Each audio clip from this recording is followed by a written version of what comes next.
இந்த வீடியோல Tvs Xl BS6 வச்சிருக்கவங்கள கொஞ்சம் மனசை தேத்திக்கோங்க. என்னன்றத வீடியோ கடைசியில சொல்றேன். ஐயோ கூப்பிடுறானே தனியா கூப்பிடுறானே. இந்த வண்டி வந்து கம்ப்ளைண்ட் என்னன்னு பார்த்தீங்கன்னா, பேட்டரி போட்டோம்னா கொஞ்ச நேரத்தில் டிஸ்சார்ஜ் ஆயிடுது. ப்ளஸ் செல்ஃப் எடுக்கல. என்னன்னு பார்த்தோம்னா வண்டி கடைசியில் போய் சுத்தமாக நின்றுதுங்க. பேட்டரி இருந்தால் தான் வண்டி ஓடுதுன்ற மாதிரி ஆயிடுச்சு. இப்போ பார்த்தீங்கன்னா தெரியும், பேட்டரி போட்டோன்னே கொஞ்ச நேரத்தில் டக்கு டக்கு டக்கு டக்குன்னு இறங்கி பேட்டரியே ஜீரோக்கு வந்துடுது. சரி என்னடா கம்ப்ளைண்ட்டு, ஆரா யூனிட் தான் இருக்குன்னு பார்த்தா இதில் மொத்தமாக ஒரு ஐஎஸ்ஜி யூனிட் தாங்க. வண்டி ஸ்டார்ட் பண்ணி ரேஸ் பண்ணி பார்த்தா சுத்தமாக சார்ஜே ஏறலை. காயில்லாம் நல்லா இருக்கான்னு பார்த்தா செக் பண்ணி பார்த்தோம், கீழே உள்ள காயில்லாம் நல்லா தான் இருந்துச்சு. அப்புறம் எங்கடா இல்லை ஆரா யூனிட் இல்லை, அப்புறம் என்ன தான் பண்ணுறேன்னு பார்த்தா இது மொத்தமாக ஒரே கண்ட்ரோல் யூனிட். ஸோ இந்த கண்ட்ரோல் யூனிட்டில் பார்த்திங்கன்னா நம்ம வந்து பார்க்குறப்ப எல்லாமே நல்லா இருக்குது. ஆனால் செல்ஃப் எடுக்கல. வயரிங் எல்லாமே செக் பண்ணிட்டு நல்லா இருந்துச்சு. இப்போ பார்த்தீங்கன்னா தெரியும், சார்ஜிங் ஏறிடுச்சு, 14:30 வரைக்கும் வருது. செல்ஃப்மே எடுக்க ஆரம்பிச்சிருச்சு. என்ன காரணன்றதை இப்போ நீங்களே பார்ப்பீங்க. எதனாலன்னா இந்த பார்த்தீங்கன்னா தெரியும், புத்தம் புதுசாக இந்த பெட்டியை வாங்கி போட்டாச்சு. சில்வர் கலரில் இருக்க இந்த ஐஎஸ்ஜி யூனிட் இதை வாங்கி போட்டோன்னே பக்காவாக சார்ஜ் ஏறிடுச்சுங்க.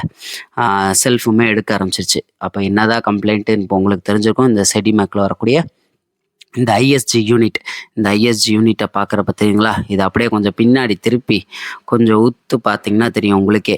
சுத்தமாக லைட்டில் ஃபுல்லாக பின்னாடி ஃபுல்லாக அந்த பீடிங் ஃபுல்லாக பொழந்து வெளியில் வந்துருச்சுங்க. ரெண்டாவது பார்த்தீங்கன்னா இந்த யூனிட்டை தொட்டு பார்த்தோம்னா செம்ம சூடாயிருந்துச்சு. பேட்ரி சுத்தமாக டெட்டுக்கு வந்துடுது ஒரு அரை மணி நேரத்தில் என்ன தான் ஃபுல் சார்ஜ் பண்ணாலுமே. ஸோ இந்த யூனிட்டில் தாங்க பிரச்சனை. இப்போ இது யூனிட் தானே, என்ன தான் இதில் அப்படி அதிர்ச்சி ஆனாதுன்னு கேட்குறீங்களா? இந்த யூனிட்டோட இப்போ ரேட்டை காமிக்கிறேன். இந்த ரேட்டை காமிக்கிறப்போ உங்களுக்கே தெரியும் கஸ்டமரோட நிலைமை எப்படி இருக்குன்ட்டு. இப்போ பார்த்தீங்கன்னா தெரியும் எவ்வளோ வருதுன்ட்டு, 6156 ரூபாங்க.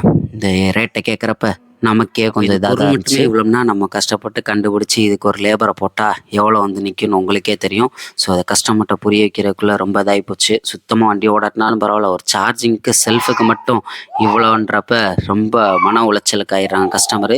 ஸோ ஒன்று இந்த ரேட்டை குறைக்கணும், இல்லைன்னா இதுக்கு ஏதாவது மாற்று வழி இருக்கான்றதை நம்ம கண்டுபிடிக்கணும். சார்ஜிங் ஏற்றுறது கூட ஏதாவது ஒரு வழி 6000 போட்டு பண்ணிடலாம். பட் செல்ஃப் எடுக்கிறதுக்கு இந்த யூனிட் இருந்தால் தான்ன்ற மாதிரி தான் கொண்டு வராங்க.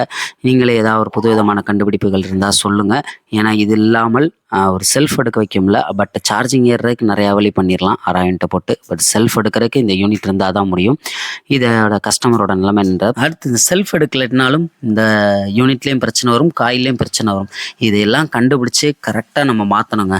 அதுதான் நமக்குரிய ஒரு டெக்னீஷியனாக இருக்கக்கூடிய ஒரு பெரிய சவால். ஏன்னா கையில் உள்ள காயில் போனாலும் செல்ஃப் எடுக்காது, இந்த யூனிட்டில் போனாலும் செல்ஃப் எடுக்காது. இது எதுன்னு கண்டுபிடிச்சி நம்ம பார்க்குறதுக்கும் நமக்கும் ஒரு பெரிய சவால். ஏன்னா கொஞ்சம் ரேட் இல்லை, டக்குன்னு வாங்கி போட்டு கம்ப்ளைண்ட்டை கண்டுபிடிக்கிறதுக்கு கரெக்டாக கண்டுபிடிக்கிறதுக்கும் நமக்கும் ஒரு சவாலாக தான் இருக்கு.